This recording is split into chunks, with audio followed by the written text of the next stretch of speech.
Tierney, oh, le grand pont pour éliminer Furlong. Qu'est-ce qu'il lui a fait là? Qu'est-ce qu'il lui fait, Kieran Tierney? Oh, Kieran Tierney, c'est quoi? C'est quoi ça?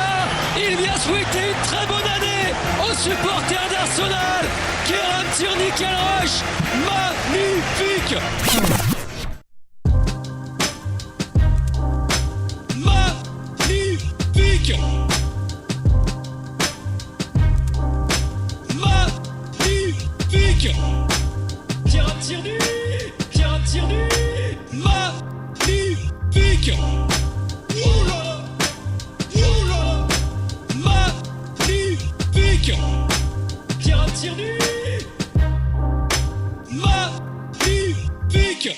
This is Arsecast Extra. Hello and welcome to another Arsecast Extra, as always, with James from Arseblog. James, good morning to you.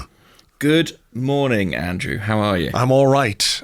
You know what I discovered at the weekend? I heard about this amazing thing called Arsenal Football Club.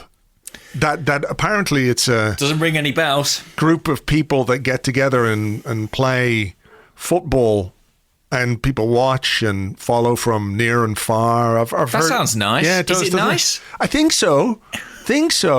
I mean, I can't think of anything that could be wrong with it, but I'm interested to give it a try. Yeah, there must be a catch. Sounds too good to be true, doesn't it? Well, let's give it a whirl, Andrew. From what I understand, there is an opportunity for us to engage in this particular pastime, commencing on Thursday and running as far as May. Have you got any plans, particularly in that period? No, I mean, I was thinking of taking up, some hobbies, but this sounds like it might be better than any of the ones I was thinking of. Anyway, I would say allow this to fill every conceivable void in your life for the next several months, right? And dramatically affect and influence your emotional state. Do you feel up for that? I reckon I could. There's something missing, that is for sure, and this could very well fill that gap. You know the way we talk about a mid-season break, and they have talked about it for years, and they do it in the Bundesliga and they do it in other leagues and everything else.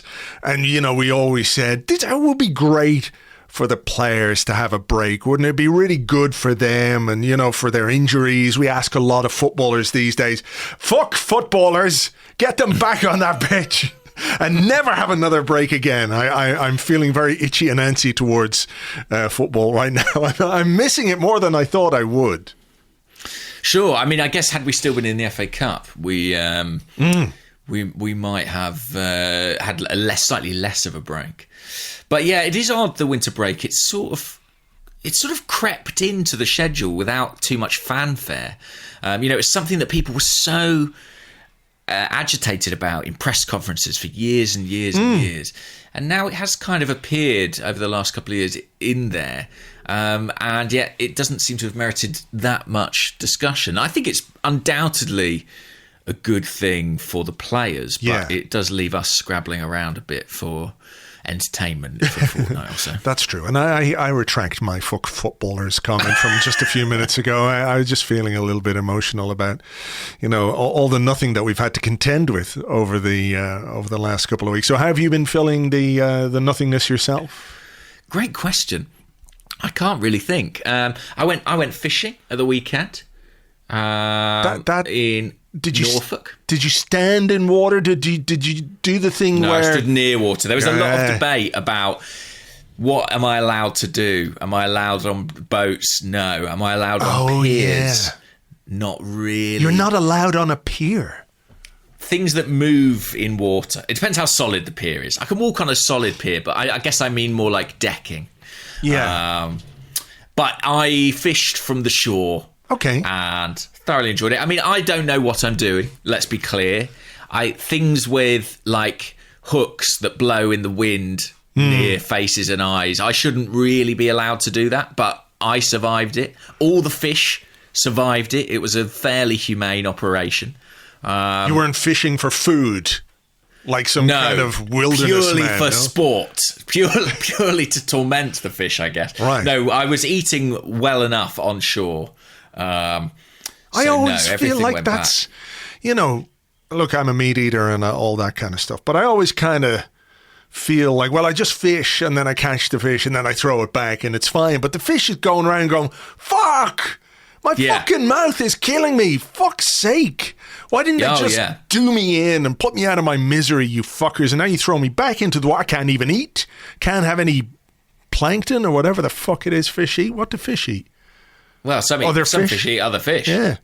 Bastard cannibals. Some fish, it turns out, eat maggots or worms. I've learnt this weekend. Right. Yeah. Basically, whatever you drop in the water for them. But yeah, I did sort of puzzle over that aspect of it. I did some research around fish survival rates post catch. They're generally pretty good, I have to say. But the psychological trauma must be significant. Yeah, everyone calling you old. Oh, look, there's old Hookmouth again. Look at him going around listening. Can't even talk properly to all the other fish. What about the fishing where you stand in the water? That kind of, it's very bucolic looking. Yeah, you put on the giant wellies and overalls and what have you, and you stand there in the river, sun glistening at your back, and you cast your line and you just stand there at one with... That would be nice, but bear in mind I was in Norfolk in early February, and essentially there was a hurricane happening. I mean, it was incredibly cold and windy. Right. I think the actual temperature was about 6 degrees, but because of the wind blowing in from the ocean, it felt about -3. So cold as I was, I never thought, do you know what would improve this?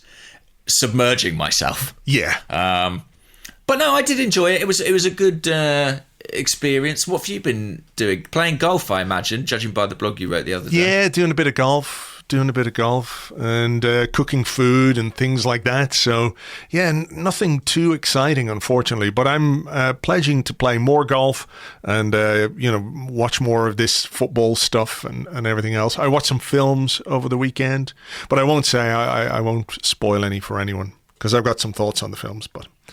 Nobody's here for my film reviews. We'll come back in a year when everyone's seen the films. Exactly. And I'll say, God, the way that film ended was really terrible or what have you. But yeah. You'll say, I told you so. Did you watch any of the FA Cup action?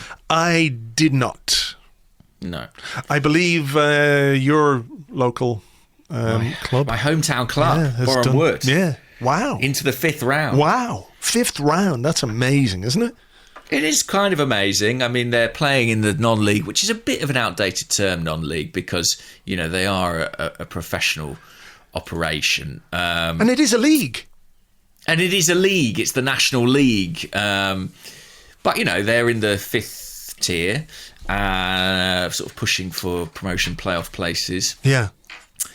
But, yeah, they've beat MK Dons, I think it was. Or was it AFC Wimbledon? Maybe it was AFC Wimbledon in the previous round. And then they went away to promotion-chasing Bournemouth in the Championship and won 1-0 yesterday. That is pretty impressive stuff, isn't it? It is. I mean, Bournemouth at one point in the game had Todd Cantwell on the field and... Who's the guy they signed from Celtic? I remember thinking there are 3 players on the pitch who I remember being linked with Arsenal. Right. One was Todd Cantwell, one was Freddie Woodman, the goalkeeper, who they've just signed on loan from Newcastle. And one was Ryan Christie, who I think is the ex-Celtic midfielder. Yeah, we were linked with him at some point, I remember. Yeah, and I was thinking, oh, wow, this is like the Arsenal nearly 11, and they lost to Boreham Wood. So, yeah, that was quite extraordinary. And my sister and her husband went. They took my niece to her first ever football game. Hopefully she will. I don't know if she will remember it. She's only 3, but if she does, it's a good one to remember. Well, yeah. But I mean, they might have set the expectations too high now. That's true. I mean, Goodison Park away in the next round. I think in a midweek fixture. The 5th round is midweek. That doesn't seem right to me. But yeah, I mean, I guess she'll be in there at Goodison Park. She'll have to be now. She's a lucky totem. Yeah. Hang on, is that late night for a 3-year-old? But what can you do? Well, yeah, if they don't win, she's going to set up her own YouTube channel, do some on the whistle, going crazy. Yeah, that's true. Bournemouth fan, Boreham Wood fan TV. Yeah, that'll be fun. I mean, Oh, there's my door. She's had a positive experience. Oh, you better get the doorbell. Hang on. It's an excuse to have the doorbell music. It is. Hang on.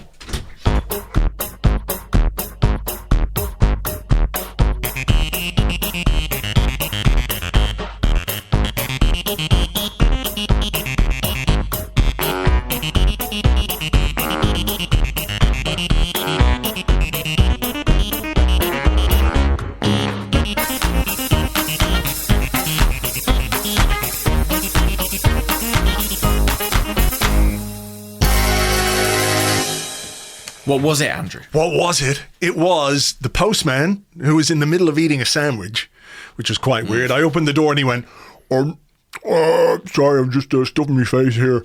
And then he gave me a package.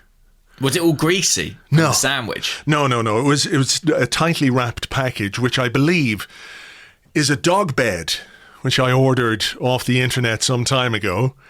I see. And it's just arrived. You've grown tired of human beds. Exactly. You've been eyeing up your own dog's beds, for so long. They look so comfy. Yeah, they look so comfy in there. No, I got one of these dog beds that's, it sort of envelops the dog, if you know what I mean. Sure. So... Yeah. Oh, is it one that they sort of sink into? Kinda, yeah. But it's obviously got to be big for German Shepherds. Yeah, I've seen them. Yeah. I've seen them. So they we'll do see. look comfy. They do.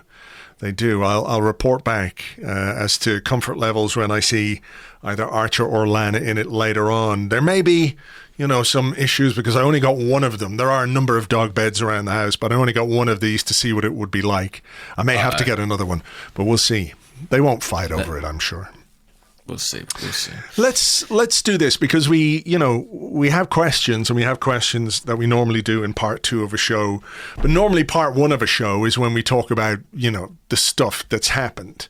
Games and pre-games and previews and reviews and transfers and all of that kind of stuff. Selling players, not buying players. Yeah, letting players go for free, all of that kind of stuff. There hasn't been any of that. There's certainly been no more of it than I want to discuss, or that hasn't been discussed at length already on all the various podcasts of late. So let's do a few questions throughout the show.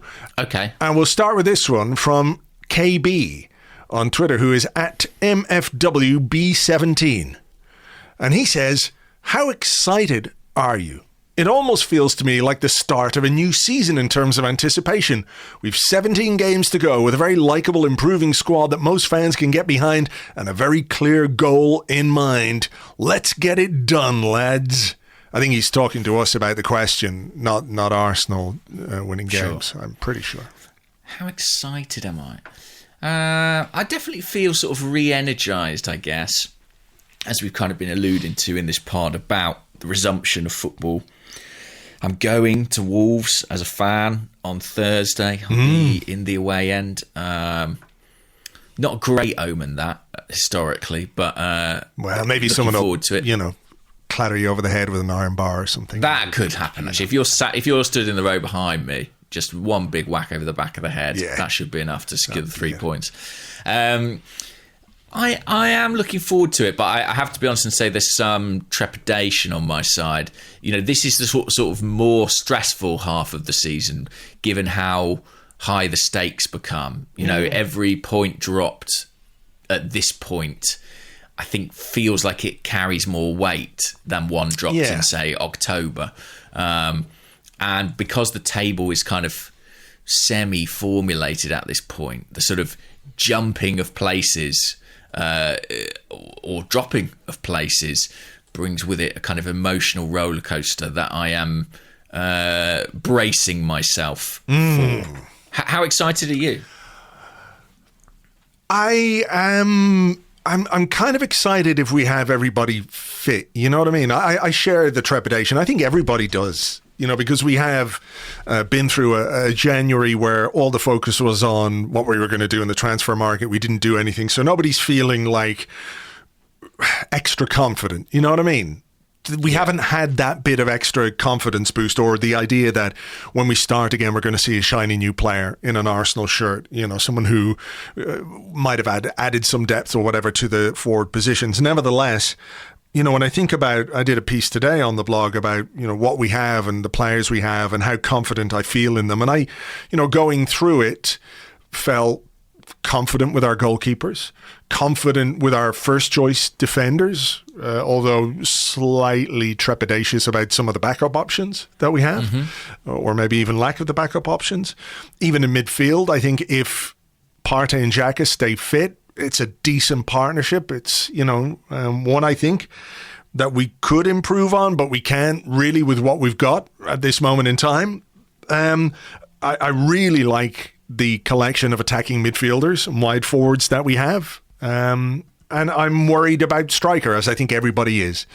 If we're looking for goals from our strikers, that's certainly a bit of a worry. But if it stays together and if we can, get going again, get a couple of good results under our belts, and this tight group of players can stay together, stay fit, I am kind of excited about what we might be able to do. I'm worried, of course, that, we might not be able to do it. And if we miss out by, a little bit, does that then drag up all the, the stuff about January again, which I'm sure it will. But at this point, I just want to see them get out there, and I hope they come back and have come back from Dubai fit and healthy and rested, and little aches and strains that they've been carrying into the, into the break, will be by the wayside, and they can be, just ready to go again. So on that basis, I am quite excited, I have to say.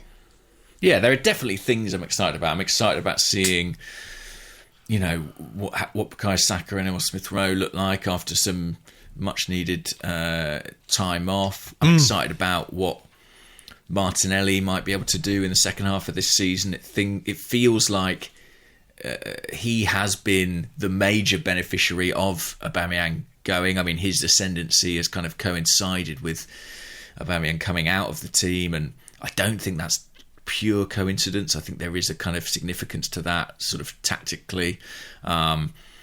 I'm excited about getting some midfielders back and available. I think we really had to muddle through in that part of the pitch in January, and we failed to muddle through, I think, in some instances. And this is a group of players that I do, for the most part, really like, feel very positive about. So I'm looking forward to seeing them play again. I think it's quite a tough start, to be honest. Wolves away on Thursday. Yeah. I don't think that's the easiest fixture to come back to, and it's one that could have significant permutations in the table. I think if they beat us, they would go above us, which wouldn't feel too good. But it's interesting, this kind of mid-season break. It does feel like a bit of a reset point. I keep coming back to this, but I do think that I hope it will have been very valuable to the players. I do think that we saw some performances in January that looked a bit leggy, a bit fatigued, even mentally so.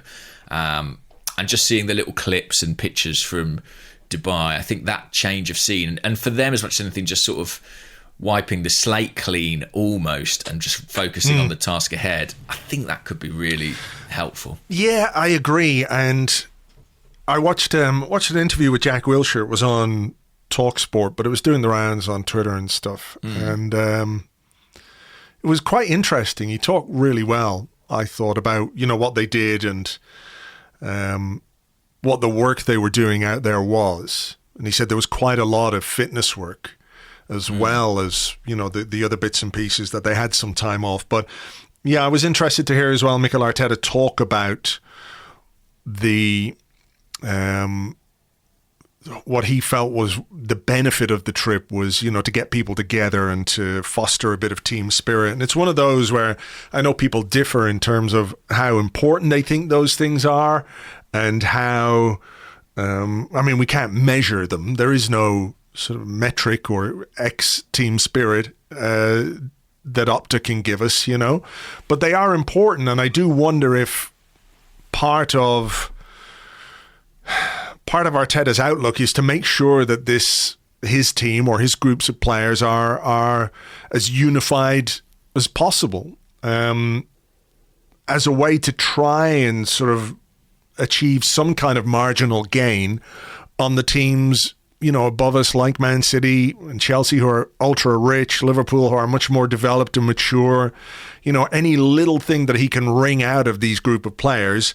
I mean, there's, obviously the quality of players is the most important thing. But if you do have a collective, if you do have guys who are willing to go, that extra inch that, for each other in games, it can make a difference. It can make a difference, even if we can't measure it. Yeah, and I think it is clear that there is quite a positive feeling among the group. It's interesting, we always sort of sit on the sidelines and dissect it and wonder about relationships and does so-and-so look happy? And then when you watch the training pictures, you're like, well, they do seem to be sort of largely enjoying their lives. I think sometimes we are guilty as fans of kind of over worrying about some of that stuff. And I also think that we exist in a world of sort of online discourse around Arsenal, which hasn't been entirely positive in the last few weeks. But one thing that I think is quite helpful for the players is they've literally been on another continent, probably quite insulated from that. While everybody was talking about transfers, these players were in Dubai on essentially a kind of holiday training camp, having a good time. And I do wonder, I do think that provides them sort of a measure of kind of protection from some of that angst. And I think that could be really helpful. Like, there's a unity and a clarity of purpose now that has to propel us through the next 17 games. And it's going to be very interesting. I think the stakes will feel very, very high. People talk about sort of kind of 17 cup finals. I do think it may have that feel, just because we're not fighting on multiple fronts. So the focus is going to be quite intense. The magnifying glass is really on these league fixtures. Yeah. I mean, that's it. You do approach it that way. 17 cup finals is quite stressful, in fairness, though. Exactly, yeah. And some of them are against, Spurs and Chelsea and Liverpool. Big games. Yeah. There's some big games, all right. Yeah, that's for sure.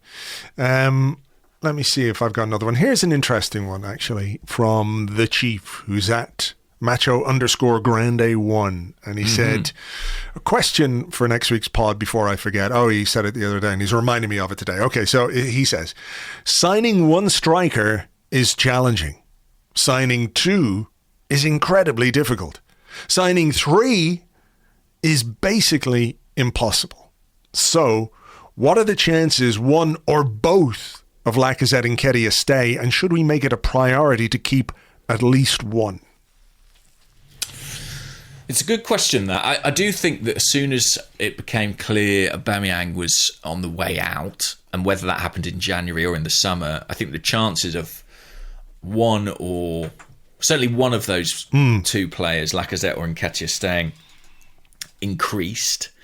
I mean, Eddie Nketiah is a really interesting case. I mean, I will come back to that question, but Highbury Lover on Twitter said, Arteta's always believed more in Eddie than fans have. Does getting rid of Oba and not signing a replacement and rejecting bids for Eddie indicate Arteta is indeed looking to give him more game time and eventually time to a new contract? I mean, Eddie is probably the only person associated with Arsenal who was glad that they didn't sign a striker in January. He is the person who, I guess, stands to benefit most from that, and has what you'd have to say is an unbelievable opportunity to make a name for himself in the Premier League and earn himself a contract somewhere. I'm not, in answer to the question, convinced that he's suddenly going to be starting games because he has stuck around and Oba hasn't. I think that the reason we've kept him is clearly security. It would be unthinkable to only have Lacazette as a recognised striker. I don't think selling him was really an option in January if Aubameyang was going to go. And I still think that it would take quite a dramatic change in circumstances for him to end up signing a new Arsenal contract. I think he would have to contribute so significantly that he felt that he was going into next season genuinely competing for a first team place. And I'm not sure I see that happening. I don't think he would sign a new contract to be third choice again next season. No.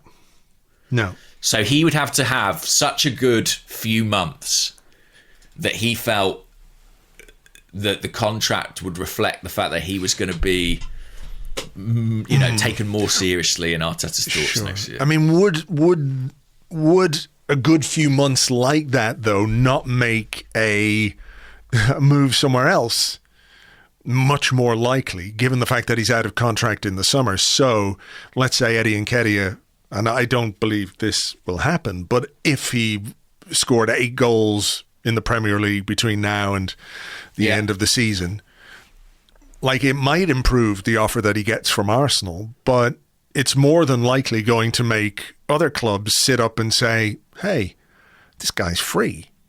And we may pay Arsenal like a little bit of a tribunal fee, Yeah, but we might get a better tribunal fee if he does well. But yeah, I think you're probably right. Newcastle, I don't think did bid for Eddie in January. I think it was Crystal Palace. But just if you pluck a Newcastle, for example, and say, they bought Joe Willock. If Eddie has a decent little stretch here, and they come in with a big contract for him, then he's more likely to go there, I think, than stay as a backup player at Arsenal.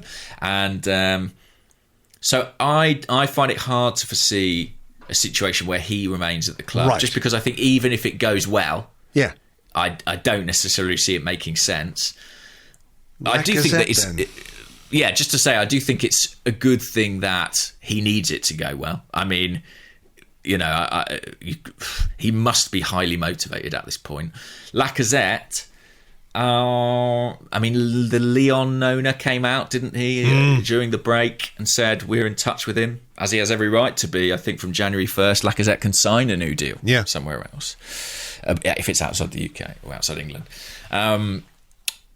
I think that he probably will go. I just think that Arsenal aren't going to offer him the length of deal that will give him the security at this point in his career. What do you think on those two? I mean, I agree with you on the Eddie thing. I think he wants to go and play somewhere. And like I said, even if it goes really well, I think it just increases the chances that he'll leave because he'll get a good contract somewhere else. He's got, he's what, 22 now? He's actually 34 now, Eddie Nketiah. It creeps up on you. It does. Oh, my goodness. He's 22. 22. So, he's going to be 23 by the end of the season. May 30th, he'll be 23 years of age. And I like that, by the way, when players turn age between seasons. It's really helpful. Yeah. Or I like Jack Wilshere was born on January 1st. That, again, was helpful. You could easily work it out. I don't like these sort of sneaky October birthdays that you miss and then you accidentally call someone the wrong age. You sign a 19-year-old and you're thinking, what a teenage whiz kid we've got. And then, like, in October, he's not anymore. It's like Trades Description Act. So I think probably this summer for a guy who's at 23 years of age and, is at a point in his career where I think he just will want to play regular football.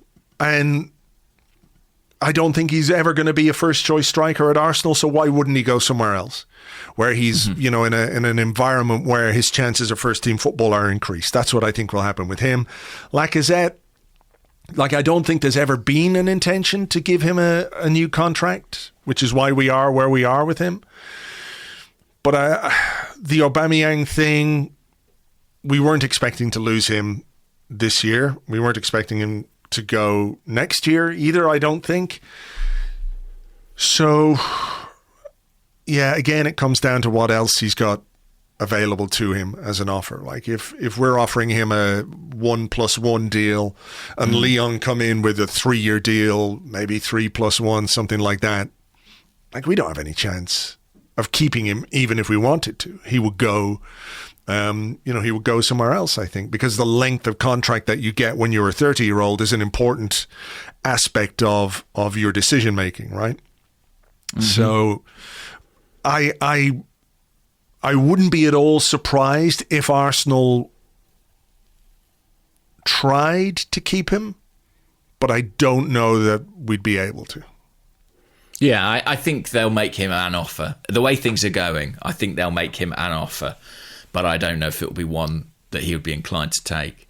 And I think the upshot of that is that going back to the original question, I think it's highly likely that Arsenal may need to look at more than one forward in the summer. Unless Martinelli gets a run through the middle and it begins to become clear that might be his future, or unless Balogun absolutely explodes at Middlesbrough and looks like he's ready to come back into the first team squad, I really think it's possible that we could be looking at requiring 2 strikers rather than just one. Okay, well, on the Discord, Naef says, "Morning, gents. Do you really believe we're going to go for Dominic Calvert-Lewin?" He wrote DCL, and for a second I couldn't figure out what the hell DCL was. And Isaac in the summer. And would that be an elite strike force? And these are just based on, what I think have been publicly reported as targets for Arsenal, players that Arsenal certainly are interested in. But, would that be a good summer for you, Calvert-Lewin and Alexander Isaac? Well, first of all, I've reported that Isaac, Vlahovic and Calvert-Lewin were the top 3 targets in January, and I can say that with some conviction.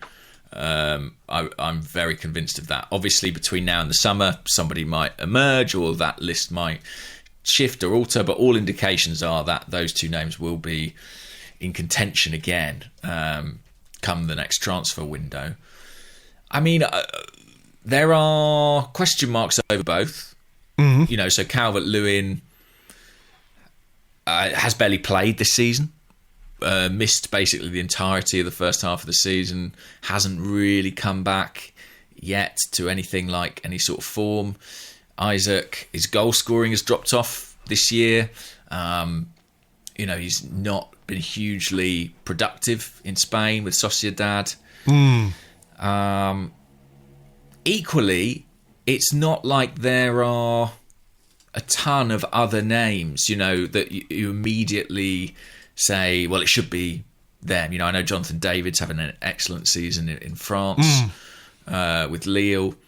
So that would be one I think maybe to consider. But it's not easy to identify, if we accept that Arsenal aren't going to be able to sign Erling Haaland, for example. I think I can accept that, yes. I've already accepted that. I think I very much accept that. We do get quite a lot of questions, don't we, sort of saying, why couldn't Arsenal sign Haaland? I think the bigger question is, why would Haaland choose Arsenal at this point? Yeah. He's playing in the Champions League. I think it's not the logical next step for him in his career. Dominic Calvert-Lewin and Isaac have different strengths and weaknesses, and I think there are different people within the club who are in favour of either. I think with Isaac, what they like is his pressing game. He's quite good off the ball. He's good at dropping into midfield, linking things up. Very technically strong. With Calvert-Lewin, he's more of a physical presence. He has a decent, actually, goal-scoring record in the Premier League already. I think last season he was pretty effective in front of goal, 16 goals, something like that. And they're both at an age, particularly Isaac, where they could kick on a gear, and I think Calvert-Lewin too, even though he's sort of coming up to mid-20s, when you think about that type of centre-forward, the sort of archetypal target man, it is often post-24, post-25 that they really explode. Certainly that was the case for someone like Didier Drogba. Harry Kane, I think, was a little bit later on when he really began to flourish.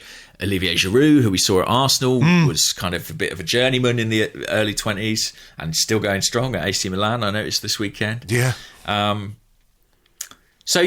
think I guess I say with some hesitation, we have to trust that if they plump for one of those guys, they believe the fit will be right. But it's a hugely important signing, and one that, if it just doesn't work at all, will be a millstone around the club's neck, because neither of these guys would come cheap. What do you think of those two? I would take them now, of course. Sure. We're sort of beggars can't be choosers scenario when it comes to strikers. I'm really fascinated to see what they do in the summer in this position, because in the 5 transfer windows that Mikel Arteta has had, he's never bought a forward. I suppose you could include Willian as a forward, but not really. He hasn't had to, because he's had Aubameyang, he's had Lacazette, he's had Nketiah, he's had, players at the club. So there hasn't necessarily been space. So I'm really interested to see, what he does when he does buy a striker and what kind of profile he's looking for, because I think there might be a sense out there that whoever it is could be like the final piece of the jigsaw, if you like, of his first team that he's put together, because this is now pretty much a team in his own image. When you look at the defenders, when you look at the midfielders, I know there are some players that he's inherited, but pretty much anyone he doesn't want, is no longer here. To varying degrees of ruthlessness, right? So this is pretty much a team in his image beyond the centre forward that he might like, or that he feels would be the right fit for his team. So I'm really interested, whether it's Isaac or whether it's Calvert-Lewin or somebody else that we don't quite know. This purchase come the summer will be the one that might well define the success that, he has at this football club, because once you do get all the bits, once you do get all the pieces, and this is, of course, being, how do I say this? I mean, not every manager gets everything they want. You know what I mean? They have to deal with what they have, and they have to work with what they have.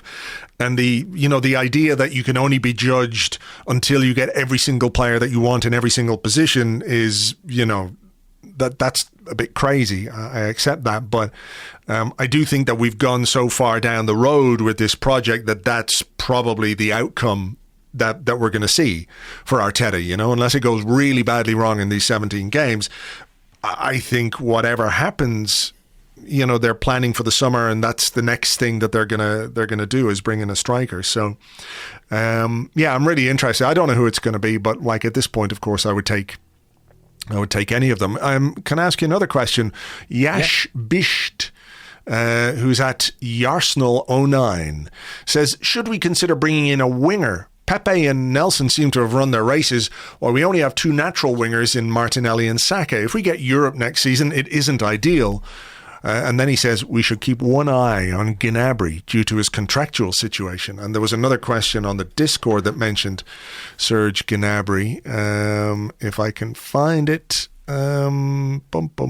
which I can't, and I apologize to whoever it was that asked it. But I don't know, is Gnabry's contract up in the summer, or is it 1 year to go, whatever it might be? I'll have a look now. It looks like 1 year to go in the summer. I mean, again, forgive me, but I just don't see that happening. No, again, me neither. But again, why would you leave Bayern Munich to come play Arsenal? And listen, I would. I love Arsenal, but I'm not sure Serge Gnabry. He probably feels like he's got unfinished business. Unfinished business. You know what I mean? It's gnawing away at the back of his mind. He's thinking, here I am in Germany, in the Bundesliga, in Munich, winning every game, going far in the Champions League, playing for Germany. But, it's not what I really want. I want to go back and fix that situation that I had at Arsenal. It didn't work out. He's yearning. He's yearning for those 0-0 draws. He's a July birthday as well. Do it now. Move Get mountains. Him in. Whatever the cost. A wide player. I think it's very possible we will be looking at a wide player. I mean, but it's not an area where we're short of numbers. Saka, Smith Rowe, Martinelli, Pepe, who's a sort of a conversation topic unto himself. I think Reece Nelson, I'd be very surprised if he comes back into the Arsenal squad. He's had quite a difficult loan thus far, and I hope it turns around for him and he's able to make more of an impact. I thought it would be a really good move going to Holland, but it's just not caught light at all. There were some interesting comments, weren't there, from the manager about the end product, the tactical side of the game. He's basically saying he had a bit to learn, which I guess is natural, but nothing he's shown there suggests he's going to be pushing for a place back in the Arsenal first team. I do think Amari Hutchinson looks a really interesting young player. Doesn't he just? The goal he scored goal at the weekend. Yeah, wow. Maybe it would be a bit soon for him. Maybe a loan would come beforehand, but I do think that's a name that will be in contention over the next few years. I think much depends on Pepe. I actually had a question about Pepe. Do you mind if I ask you it? It was from Dazzy Pepper on Discord, and Dazzy said, let's talk about Pepe. Do you expect him to be getting involved regularly and making starts now that AFCON has passed? Or will he continue his run of being an unused substitute? We're going to need goals, and for whatever his flaws, we know he can find the back of the net and create chances. I hope he's more involved, because I think we have to, with a small squad, we have to manage it smartly and cleverly. We cannot, for example, play Bukayo Saka 17 games in a row, 90 minutes plus injury time, every single time as he's getting kicked up and down the pitch by opposition defenders, which is a trademark of what's happened to him this season, because he's good and players know it, so he's getting a bit of treatment. So I think we need to manage him quite carefully, and obviously Pepe is the next option in that position. Mm-hmm. He has been out of the side this season for the most part. He hasn't really contributed, but I think it's important that we get him involved, because we need a little bit of variety. We need to be able to rest players. We need to add something from the bench. When you think about the squad that we have, and when you think about, let's say a starting 11, when that doesn't work, or if it's not successful, or if there are games where it's not going particularly well, the ability to change it from the bench is going to be really, really important. And we don't have, when you look at the squad, a huge amount of depth. There are potentially going to be a lot of young players on the bench. Is it 9 subs you can name now? I think it is, isn't it? It's at least 7. Isn't it mad that I don't know? I think it's 7. Hang on. We need to check this out. Yeah. I'm pretty sure it's 9. I could be wrong. 1, 2, 3, 4, 5, 6, 7, 8, 9. It's 9. It's 9. It's 9. Wow. It is 9. So we've seen people talk about, a squad of whatever it is, 17, 18 players. I mean, it is 11 plus 7 gives you 18. That could include a couple of goalkeepers. So potentially there are going to be some young players on the bench just to make up the numbers. But then, if your bench is, let's say, Holding, Cedric, Nuno, Elneny, Nketiah, and then what? Maybe one of Smith Rowe, but I want to see him back in the starting 11. And then what have you got? You've got Pepe, and you've got maybe Smith Rowe, or you've got Martinelli, maybe, or I don't know, depending on who it is that you're starting. There isn't a great deal that you would feel confident about to have an impact as a sub, right? Mm-hmm. So on that basis alone, surely Pepe is in contention for quite a few minutes in games where we need a goal, or we need something different, or we need, if you need to do what Arsene Wenger did and throw on all the strikers, he's surely going to be part of that conversation. So I do expect him to be involved, and I hope that there are games where he can start, and we can manage the minutes of some of the other players in order to keep them fresh and ready, perhaps for some of the bigger games. Interesting. See, I think, conversely, I don't think he will get many starts. I just think surely the benefit of us only being in one competition and frequently only playing once a week is that we will be able to largely, if we want, name the same starting 11. And I suspect Arteta will lean into that. I think that's true. I do think that's true. But there will be occasions, I guess, where we have midweek games. Yeah, or what if it's all well and good saying, well, you could start the same 11, but not everybody's going to be at the top of their game for all 17 games. Form will fluctuate. Collectively and individually, there are going to be fluctuations in form. But there will be injuries as well. Yeah, injuries and all those things. But you need to be able to, let's say Bukayo Saka doesn't play well for a few games. And maybe the best way to get him back to his best is to, sit him down for a couple of weeks. That's not punishment or anything like that. That's just part of the way football works. And that's where I think Pepe could come in. I just wonder if Saka's kind of past that point in some ways where he's so important that even if he has 2 bad games, Arteta will gamble on him playing well in the next. And what if he has 4 bad games or 5 bad games? That's the magic number. Yeah, of course. Of course it's open. Yeah. I'm just saying my instinct is that starting games may be difficult for him to come by. But I really hope he can have an important role within games, and maybe that will be more from the substitutes bench in the way I see things playing out. Because as you say, when you're looking at that bench and you're envisaging who might come on and make a difference or score a goal, I think it's pretty. If one of Martinelli or Smith Rowe doesn't start, then I guess they would be the first name. But then I think he'd be a very close second in terms of his productivity and his threat. Listen,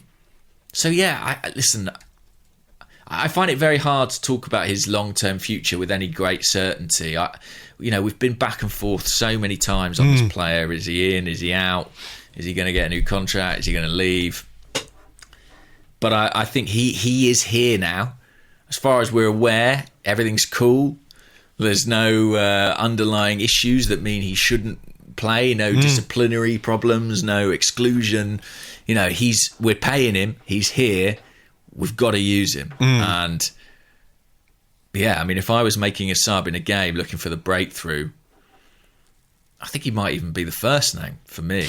Sure. In terms of just being someone who can make something happen out of nothing. Who do you think, just before we go into a break, if we say that there's maybe 2 places on the bench up for grabs for an under-23 player, who do you think are the most likely candidates to be included in the squad? What's interesting, because a lot of players went out on loan, didn't they, right at the end of January, and I think it's sort of instructive who didn't go. So obviously Charlie Patino has been on the bench quite a lot already and has even started in the FA Cup. Amari Hutchinson stuck around, and Mika Biereth as well, the forward. Do you think he, as like a centre forward option, might be one of the more likely? Yeah, the other one is Salah Laddenhand, who has had a very good season and midfield option. I think, if I'm honest with you, I think it probably, if it's going to be one, it will be Patino, just because I think they see him as the closest, maybe, in terms of his trajectory and his involvement with the first team and the regularity with which he trains with them, and maybe they see him as the most immediate beneficiary of that experience of being around that environment. But yeah, beyond that, I think maybe Biereth's got to have a chance, hasn't he? Just because he is a forward and we're shy of those, and his goal scoring record at academy level, wherever he's been, has been outstanding. He's got to have a shot. But, they might rotate it a bit. I mean, I do think Amari Hutchinson's a really interesting player. Yeah. It's just as a kind of, I think I'm right in saying, predominantly left-footed player who comes off the right-hand side a lot. We're already asking how many opportunities Pepe's going to get. So yeah. There might be a bit of a pecking order there. What do you fancy? I mean, just watching Hutchinson's goals and the ability to look. I know it's a different thing at that level, but just that drive that he has. I wonder if in the last 10 minutes of certain games, having somebody like that on your bench might be useful. As a last throw of the dice kind of thing, because our forward options aren't really convincing. But maybe he'll look at it and say, well, I can throw Nketiah on, I can throw Pepe on, and then, he may have one more senior player, but what you can do with substitutes as well is often dictated to by what happens in games as well. You can be forced to use a couple, and whether it's injury or sending off or whatever, and I don't rule out the possibility that Arsenal might have a player or two sent off in these 17 games. Just a crazy idea, I know. All right, let's take a little break. We'll come back with more questions in part 2 right after this.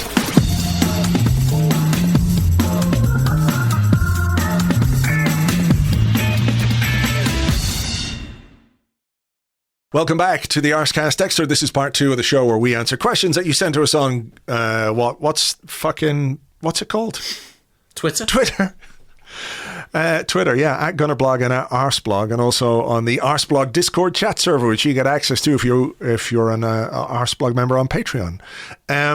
I should point out it was Wasted Youth AFC who asked the question about Gnabry that I couldn't find. So thank you for that one. Do you want to go first? Because we'll do some more questions. Yeah, let's do it. Well, Brian Loophole, I really like Brian that. Loophole. On the Discord says, "Goodly morning, gents. How important do you think it is that we get a win against Wolves? With the recent good feeling amongst the fans taking a bit of a hit in January due to the results in the window, I worry that a draw or a loss in that game could create a lot of hostility in the fan base again." Brian Loophole. He should be like a detective or something, shouldn't he? Exactly. Series of detectives. He's a hotshot lawyer. Brian Loophole. He always finds a way. Yeah. Brian Loophole, this Thursday on NBC. What is the question? Oh, yeah, how important? Of course it's important. Yeah. I think the fact that, we're coming off a big break and we didn't do the business people wanted us to do in January, it does add a little extra pressure on this one. Like you said earlier, I think it's going to be a tough game. They're all going to be tough games, of course. But this will be particularly tough. Sometimes you can have a little break and it takes you a game or two to get back and to find your rhythm and that kind of stuff. So, that plus a fairly unconvincing January.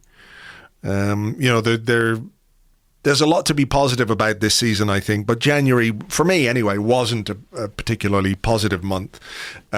So we have to get going again, and we have to show some of the form that we did in December when we played really well, scored lots of goals, won games convincingly against the kind of opposition that I guess you would put Wolves into the same category as. West Ham.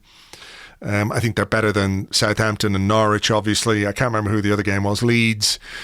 Tough, hard-working sides who are going to make it difficult for us, but we coped well in those games. So, yeah, it's all the angst and frustration that we feel about the things that we can't control, off the pitch and transfer market and all that kind of stuff will fade into the background if, we win games on a regular basis. Simple as that. So, yeah. It's going to be very important indeed. Yeah, I mean, they are... If you look at the Premier League form table over the last 5 rounds of fixtures, Wolves are third. They've won their last 3. I think their other games were postponed, one of them against us at the Emirates Stadium. But yeah, they come into it in good shape. I think they're a very organised side. They've got an excellent goalkeeper. He's been brilliant this season, Jose Sarr. I think their central midfield of Moutinho and Neves continues to impress with its ability to kind of dominate the ball and use it effectively. They're very, very decent. And but all that said, I think a defeat, I think there would be, pitchforks will be out. Recriminations. I think the frustrations that people felt around deadline day, which have kind of had... or will have had about 10 days to subside, would certainly bubble up again. I think a point, I don't like saying I want Arsenal to win every game. I don't think a point at Wolves is a bad result in context at all. But we're at a stage of the season where every point is precious and 3 points are especially so. I mean, if Wolves keep going like they're going, then you have to call this a bit of a 6-pointer, really. I mean, they're a team who they'd be outsiders for a top 6 place, but they would consider themselves in contention. For sure. And it's 2 games in 2 weeks against Wolves because the home game has been rescheduled for the end of February. Yeah, and listen, something I've felt all season long, December was a bit of an outlier in this, is that, you know, we were a much better side at home than we are away. And, you know, in a hostile atmosphere, we haven't always looked quite the same team. So it'll be interesting to see how we cope with that element of it as well. I'm certainly a lot more confident about the home fixture against them than I am the away one.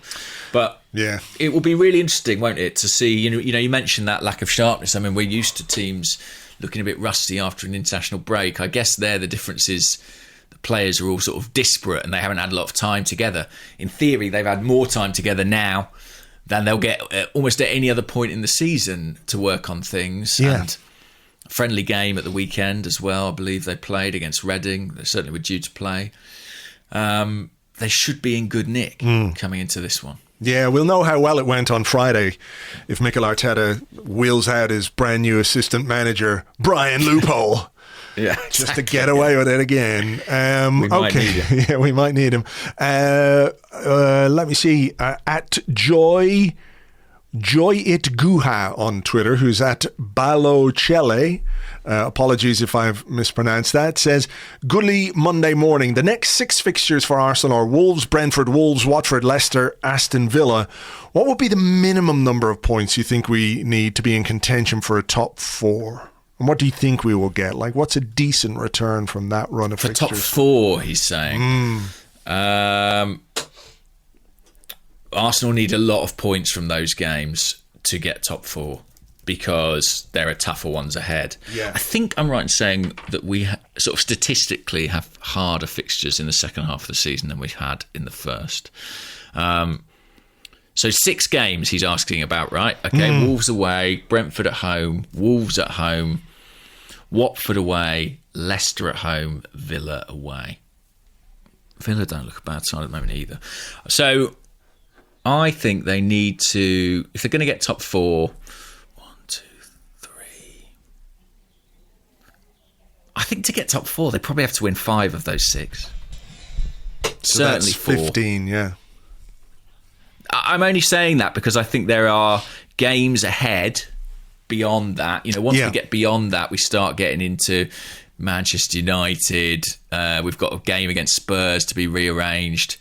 We've got a game against Chelsea somewhere that's got to be rearranged, I think.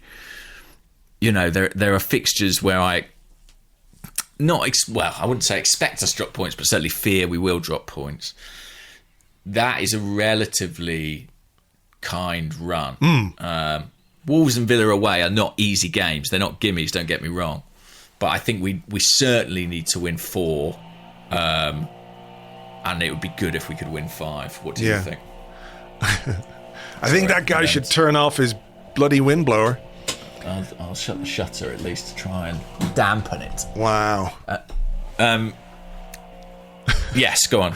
Yeah, I think we need to win. If we're going to get top 4, we need to win 5 of those. Simple as that. Simple as that. That is a ridiculous noise, isn't it? It is quite loud. Is it louder than usual? It doesn't. Well, we've sort of, by switching to 10:30, we've sort of largely evaded it. But he's obviously, you know, he's had a big weekend, started a shift late. Oh dear. Okay, well, I can give it some time if you want. I can see if he stops, but I reckon it'll be 20 minutes, half an hour. 20 minutes, half an hour. No, we got to crack on through, unfortunately. Hopefully he can just sort of fade away into the background a little bit for everybody, and we'll see what happens. But yeah, we got to win 5 of those for top 4. I mean, I think if you come away with 4 wins, a couple of draws, you can't be unhappy either. No. And then you've got to look at, like you say, you got to look at those games against the more difficult opposition, the likes of Spurs and Chelsea and Liverpool, Man United. Those games, you know, if you get something from those, then it becomes not quite a bonus, but it gives you maybe some of those games could well be 6-pointers. The United one, the Spurs one, like we just said with the Wolves one. So yeah, and the thing is about this Arsenal team, one thing they've done relatively well, not well, but it's interesting, is that they haven't drawn that many games this season. In the past, we've drawn loads and loads. We've only drawn 3 times this year. So although we've lost 7 games, the fact that we've converted a lot of potential draws into wins means that we're in a decent enough spot. And 3 points are so valuable. There's such a prize for getting the results with the 3 points that we've got to go for those. So yeah, at least 4, probably 5 if we're serious about the Champions League. Yeah, okay.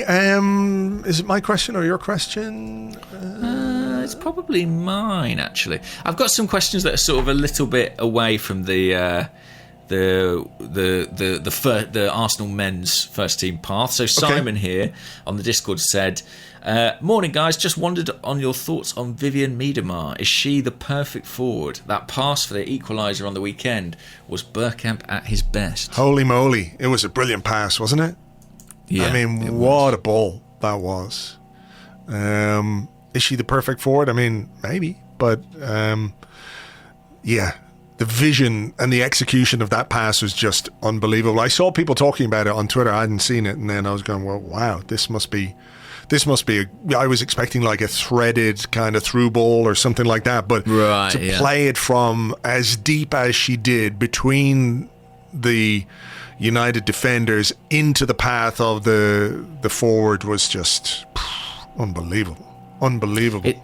It's interesting, she's talked about this many times, but because her goal scoring record is so good, she is sort of characterised sometimes as number 9, but I think she always sees herself as more of a 9.5 or a 10, someone who can play deeper, and I think it's because she's just got such a rounded game that she is capable of moments like that, even in deeper roles.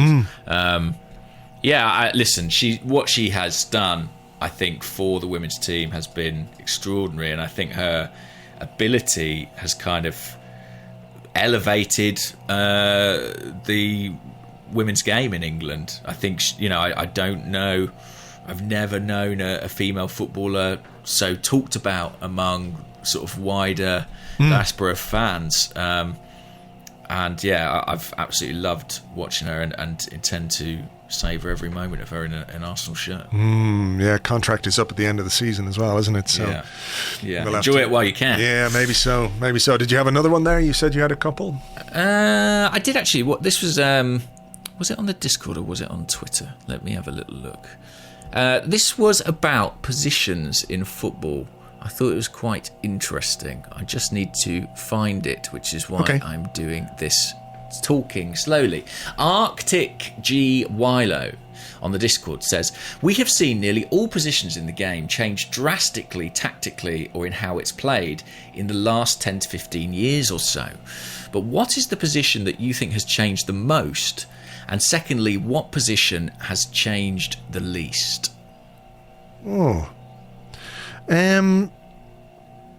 I suppose the obvious one is goalkeeper when it comes to changing the most because of what you need or what teams want their goalkeepers to do with the ball at their feet now.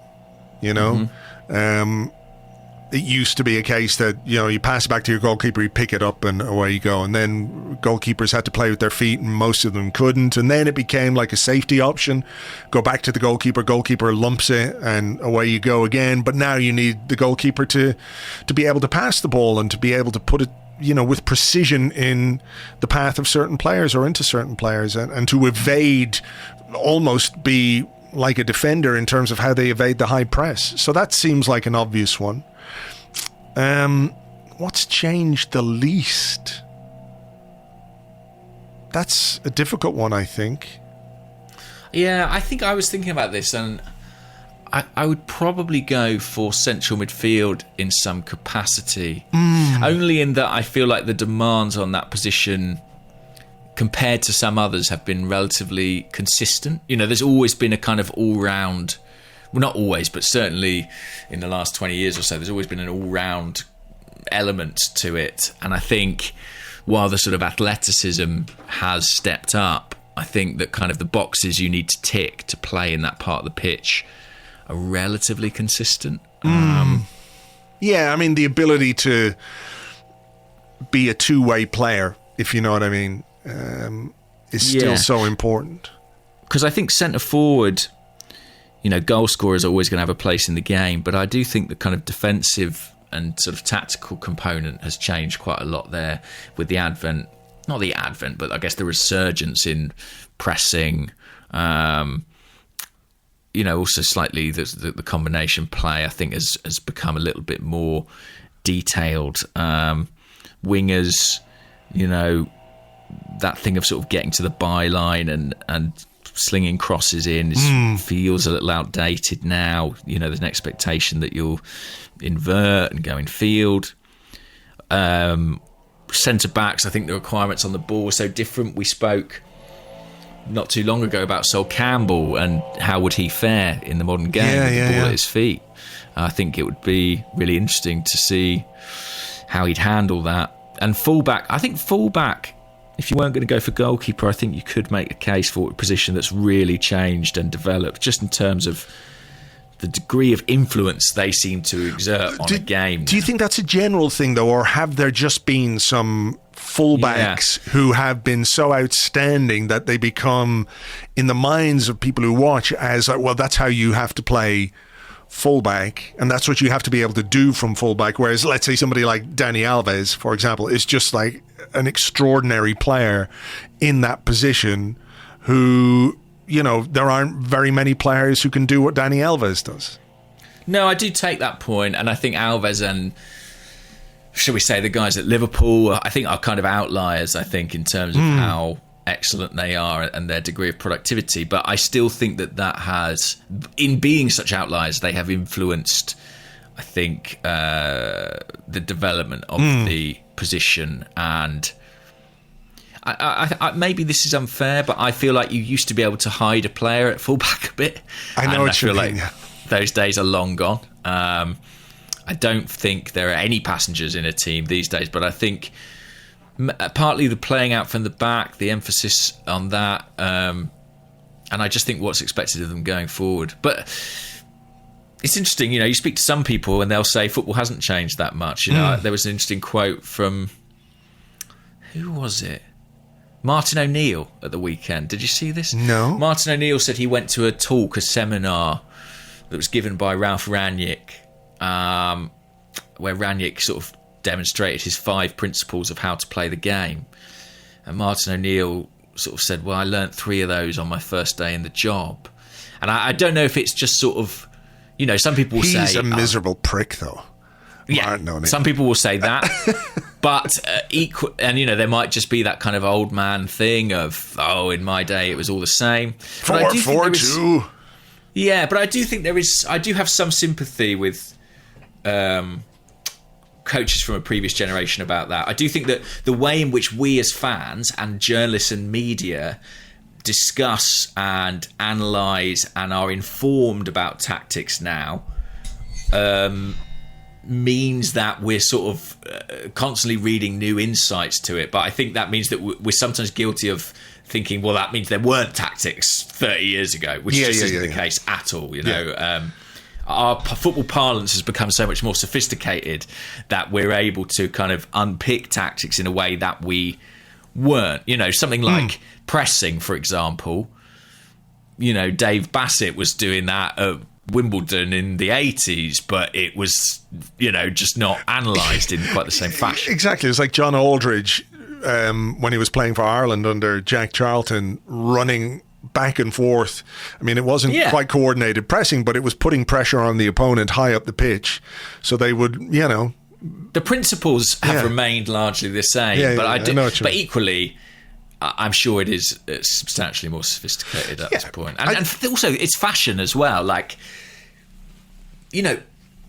sometimes these things come and then they disappear. There was a time when every team played with the kind of Claude Makelele bloke sat in front of a back four, and then midfield has moved slightly away from that to be a little bit more two-way. There are fashions in football that come and go and that alter as teams shift in style.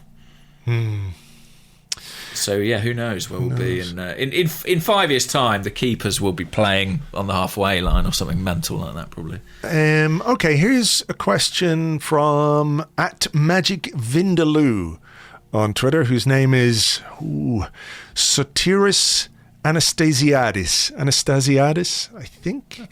Okay. He says, "Hi gents, long time listener, blah blah blah. I love the clear the decks effort and buying young, but should we now look at a couple of experienced players? We don't need every player in the team to be a project." I think this is an interesting question. I'm just to sort of, for the point of sort of, having a strong opinion, I'm going to say no. I'm going to say we shouldn't go for players over the age of kind of 25, 26. I think that we've just been burnt so many times by buying players whose market value diminishes during their time with us, that as a fan, I just don't really want to do it anymore. Like, for example, these components that we're looking for, centre forward, centre midfield, I don't think we have to stick rigidly to the under 23 thing. I think if they're 24, 25, that's fine. But once they get to kind of 27, 28, I don't think we should be doing that at this point in the project and at this point in our development. So I'm going to say no. What about you? I'm pretty much aligned with that, but I do think that sometimes you might be presented with an opportunity to add some ready-made, fully developed talent to your team, which can help you take a step forward. I don't think we should be completely closed to the idea of signing a player because he's at an age where we're going to end up in a situation like, for example, the Lacazette situation, where we buy a guy who's 25. By the time he leaves at the end of his 5-year contract, he's 30. Nobody wants to buy him. The transfer market is what it is, etc., etc. But it doesn't mean that what that player gives you in terms of value for money, if they can produce on the pitch, isn't something we should consider.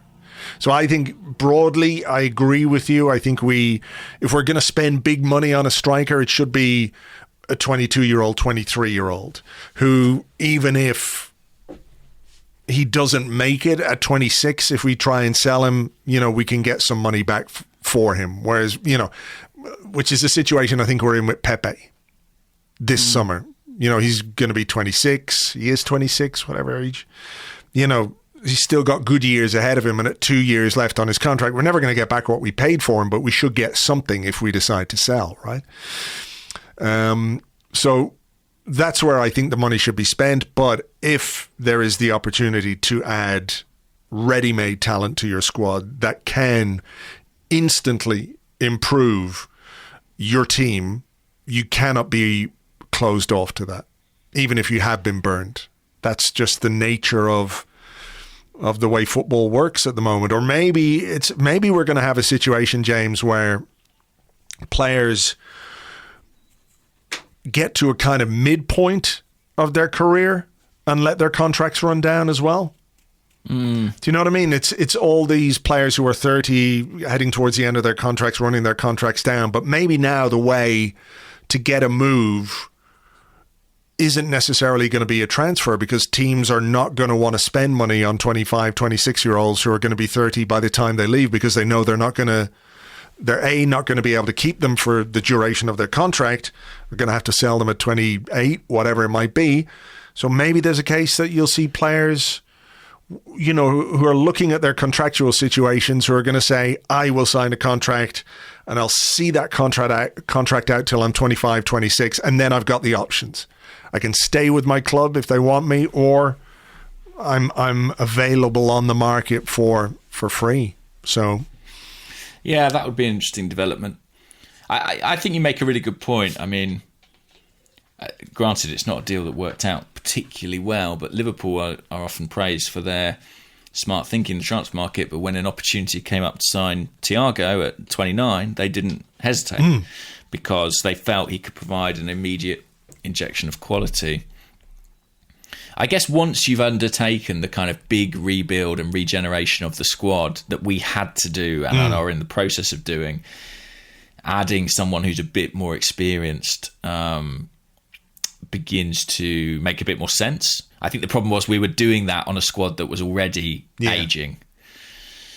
But when you have kind of completely renovated it, one or two here and there wouldn't hurt. I mean, it's funny, I hesitate to say this, but I almost wonder if there might be value. If Arsenal do lose Lacazette, they will have just lost, and having lost Aubameyang as well, they might lose Bernd Leno. They will have lost so much seniority and experience within the squad. I do wonder if there's a place for almost a kind of, and bear with me on this, but a kind of Stefan Lichtsteiner-y type of signing. Yeah, just someone who is like an experienced squad player who's been there and done that and can be a bit of a role model for players. Not necessarily someone who's going to play every week, but who, sets the right example and just has the benefit of having been in these kind of situations before and can share that with such a young group. I've got no idea who that would be, and hopefully it'd be someone who would perform better than Lichtsteiner did in his time at Arsenal. But yeah, it wouldn't be a crazy piece of thinking. Yeah, I know what you mean. I do think maybe a 35-year-old is going too far the other way. Yeah. I think there is some benefit to experience, but quality will always trump that. Here's a question from Richard O'Grady, who's at Richard O'Grady 85 on Twitter, and he says, "Goodly morning, gents. How concerned are you over the Saka contract rumours? And also, if we miss out on top 6, do you think Mikel Arteta's time is up?" Actually, I didn't want to ask that one. I wanted to ask the one about Saka. I thought it was related to that. So Saka contract rumours, talk of him being offered a new deal, but also reported interest from Liverpool and Manchester City. Well, can we be surprised by that? He's one of the best young players in the country. He had a fantastic Euros as well. We forget last summer. So I doubt it's only clubs in England looking at Bukayo Saka. I'm sure clubs like Bayern Munich, Real Madrid, Paris Saint-Germain, I'm sure he's on all of their radars. If he wasn't, they wouldn't be doing their jobs because he's brilliant. And am I worried about the contract situation? A little bit, only in that, he's got an agent that we've not always been able to swiftly do deals with. Mm-hmm. There have been some protracted negotiations. I'm thinking of cases like Balogun. Eddie's slightly different, but there have been one or two others. That have not always progressed as smoothly as maybe the club would like. But and I'm sure the agent in question would say, well, they haven't made the right offers. So I'm sure there's two sides to that story. But it's not something that's keeping me up at night at this point. I just think he seems happy, he's doing well. I'm not preoccupied by it. Maybe I should be, but I'm not. Are you? Well, look, I think I prefer a situation where we have a player so good that everybody wants him, rather than players who are so average nobody does, Mm-hmm. That's, to me, a better situation for Arsenal to be in, because you go places with those players. You can end up making progress with players like that, whereas you can't really with the other kind. I think this is very much tied into how much progress we make as a team, as a club as well, if it feels like we can compete properly, if it feels like we can win things, and I don't just mean the occasional cup, I mean if we can challenge, if we're back in Europe, I think our job of tying him down to a new contract becomes a lot easier. Mm-hmm. He's grown up at the club, and I'm sure that if he felt he could win the things his talent should win, or, at least be involved in, then he'll stay. I don't think we'll have a difficult job in convincing him to stay. Mm-hmm. But as we've seen, I think the Jack Grealish thing is a really good example. a Villa boy, grew up at the club, loves Aston Villa, but at the end of the day was too good for them. You know, his talent was such that for him to achieve what he felt like he wanted to achieve from the game, he'd move. And that's what I think Saka will do, and any Arsenal player will do, unless we can make this team competitive. So that falls then, of course, on, you know, the manager and the executives and the owners and all of that kind of stuff. So it's, for me, it's impossible to separate the contract situation from our own progress, you know? Yeah, I think that's fair. I mean, what the Grealish situation also shows is that if Man City decide they really want a player, they are prepared to go to quite extraordinary lengths to get them. I mean, 100 million was a lot of money to pay for Jack Grealish by any measure. And it would be difficult. It would be difficult if they came after Saka with the same degree of commitment. We'll cross that bridge when we get to it. Like you say, what we achieve between now and the end of the season could be instrumental in persuading him that his future, for now at least, remains at the Emirates Stadium. Okay, what about this? There have been some number of penalty shootouts this weekend in the AFCON final, and Manchester United somewhat enjoyably going out to Middlesbrough in the FA Cup. Cartoon Steve Bold at Cartoon Boldy says, who are your all-time top 5 Arsenal penalty takers and the order you'd have them take them in? The order? Yeah. Oh. This is a good one. Yeah, I'd go Van Persie number 1. Salah didn't take in the final for AFCON because he was number 5, and I just think that's ludicrous. Yeah, I agree. I agree. You got to get a couple of your good takers out really early doors, and I would start with Van Persie. I think he was a superb penalty taker, no question. He would definitely be in my top 5. Ian Wright? Yeah. I'd have Wright, I'd have Thierry Henry. Lauren? Lauren's my 5th, I think. Lauren's your roll it down the middle. Yeah. Exactly. Nerves of steel. And I know, like, the sample size is very small, but, like, in terms of just sheer enjoyment from penalties, Maitland-Niles' penalty kicks during his time at Arsenal have been superb. They have been good fun. Yeah. But, I remember watching the penalty shootout with Manchester United recently in the 2005 FA Cup. Yeah. Ashley Cole took a very good penalty. Yeah. Freddie Ljungberg took a very good penalty. Van Persie takes a great penalty. Van Persie, Wright, Henry, Lauren, Dixon. Could go Dixon. Scored a good for you. I would go Van Persie. Yeah, Van Persie. I think my order would be Van Persie. I think I'd then go Henry, then Wright. Lauren 5th for me. 4th. Who do I fancy? I might go Lacazette, I might go Lacazette. How many has he taken for Arsenal? He has scored quite a few on.